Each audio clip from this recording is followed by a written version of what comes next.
ახლა აცრილი არა ვარ ნამდვილად. როგორ გითხრათ?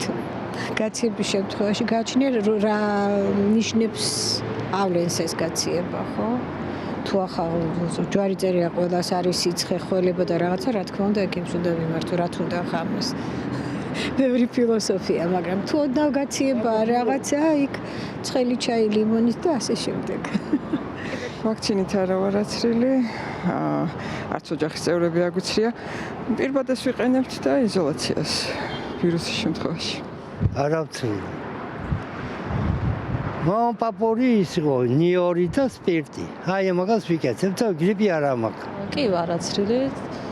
გაციებული როდესაც ვარ გაციებული ჩემი რკონა რომ, იმიტომ რომ მაინც არ მირთულდება ხოლმე. როგორც ყველა იქცევა, ანალოგიურად მეც ჩაისვამ სახლში რაღაც ვიცდები რომ თბილად ვიყო, სულ ეგ არის, მეტი არაფერი. სითხეებს ვიღებ, ექიმს არ უკავშირდები.